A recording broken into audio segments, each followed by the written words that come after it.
మన పార్టీ అధ్యక్షుడు నీలో లీడర్షిప్ క్వాలిటీస్ ఉన్నాయని, నువ్వు ఒక పెద్ద లీడర్ అవుతావని ఊహించాడ్రా.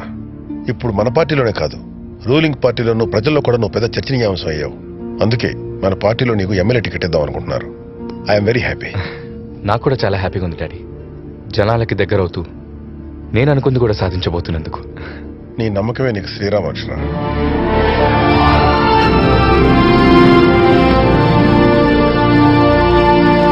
చైతన్య, యూత్ లీడర్గా నీ రాక పార్టీలోనూ ప్రజల్లోనూ చర్చనీయాంశం అయిపోయిందయ్యా.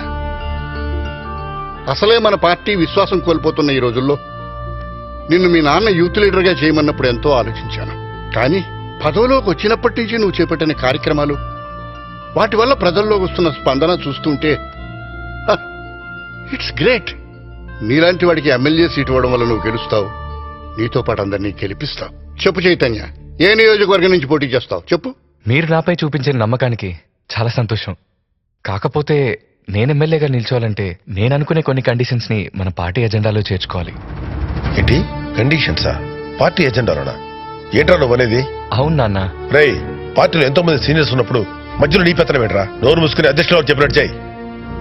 నేను చెప్పింది వింటే బలహీన పడిన మన పార్టీ ప్రజల్లో మరింత బలం పుంజుకోవడానికి అవకాశం ఉంటుందని నా నమ్మకం.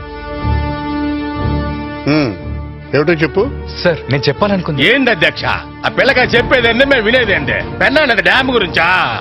ఇక్కడ ఉన్న పార్టీ సీనియర్ నాయకుల అనుభవం లేదు అతని వయసు. ఇలాంటి మీటింగ్లు పెట్టి మమ్మల్ని అవమానపరచడే కాకుండా మా టైం అంతా వేస్ట్ చేస్తున్నారుగా.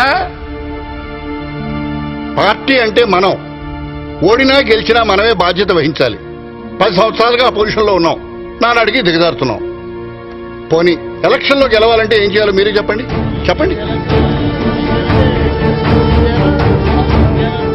ఏందే మన అధ్యక్షుడు ఇలా చెప్పమంటాడు? సడన్ గా చెప్పమంటే మనం ఏం చెప్తాం? చూసారా, మీరు చెప్పరు, ఎవరైనా చెప్తే వినిపించుకోరు. పార్టీ అధ్యక్షులు మీరు ఎట్ట చెప్తే అట్ట అంటాం. నువ్వు చెప్పవయ్యా. తల్లిదండ్రులు మనకు జన్మనిస్తే ఓటరు మనకు జీవితాన్ని ఇస్తాడు. ఓటర్లను ప్రలోభాలతో మభ్యపెట్టకుండా గౌరవించటం నేర్చుకుందాం. మన నిజాయితీని చాటి చెప్తూ ఓటు విలువ గురించి వివరిస్తూ ఓటర్ బాధ్యతని గుర్తు చేద్దాం. చాలే ఆపోయా. ఎలక్షన్ లో ఓటర్ కి డబ్బు పంచకూడదా, మందు పోయకూడదా? పొద్దున్న లేస్తే ఉప్పు పప్పు జనానికి ఎంత అవసరమో ఎలక్షన్లు వచ్చినప్పుడు డబ్బు మందు కూడా అంతే అవసరం. ఇదిగో, ఎన్నికలప్పుడు ఓటర్లకే కొత్త పెళ్లి కొడుకు మర్యాదలు చేసినట్టు చేయకుంటే కూతుర్ని పుట్టింటికి పంపించినట్టు మనల్ని కూడా పంపిస్తారు. ఎన్నికలప్పుడు ఓటరుకు మంచి చెడు లాంటివయ్యా మందు డబ్బు. ఇంకా ఏందే కూర్చున్నారో? లేండి, ఇక్కడే విందు భోజనాలు పెట్టడంలా. మరి ఇంకా చూస్తారని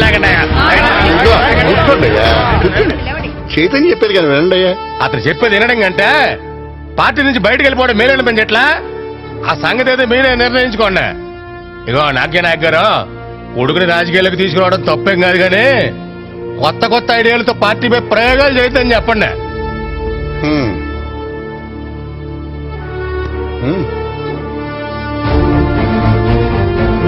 చైతన్య, నాతోరా. నాన్న, సార్ ఒక్కసారి నా మాట వినండి సార్. ఖచ్చితంగా మన పార్టీ నిలబడుతుంది. Please sir. మాట్లాడించలేరా? ప్లీజ్ ఒక్కసారి వినండి ప్లీజ్ సార్, ప్లీజ్.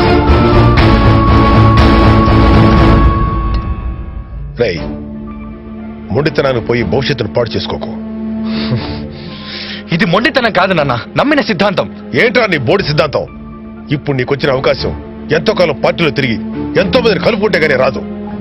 నా మాట విని షరతులు సిద్ధాంతాలు అనకుండా వచ్చి అధ్యక్షుడి మాట విను. నాన్న, నేను జనం గురించి మాట్లాడుతుంటే మీరు నా గురించి మాట్లాడుతున్నారేంటి నాన్న? రేయ్, నాకు జనంతో పాటు నువ్వు నీ భవిష్యత్తు కూడా ముఖ్యం.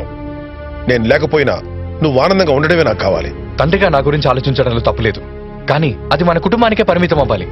ప్రజాప్రతినిధిగా ఉన్న మీరు ప్రజల గురించి ఆలోచించాలి, కానీ నా గురించి. రేయ్, మన పార్టీలకు మీ అబ్బాయి వచ్చాడు, మళ్ళీ పార్టీలో ఆక్సిజన్ నింపినట్టయిందని అందరూ అంటుంటే చాలా సంతోషించాను.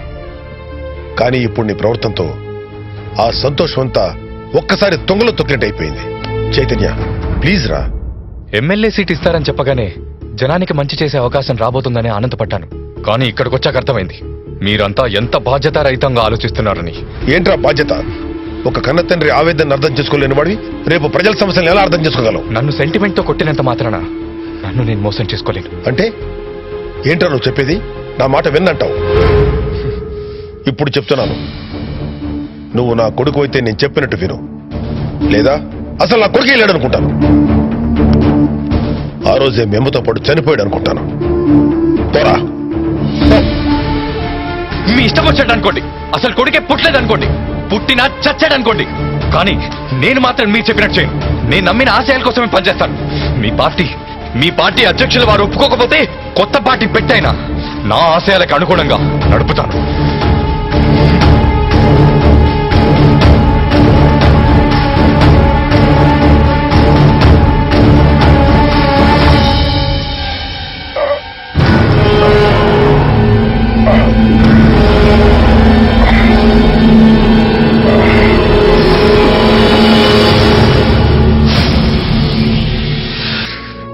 చిన్నతనంలో అమ్మని కోల్పోయాను, ఇప్పుడు ఆవేశంలో నిన్ను కోల్పోయాను.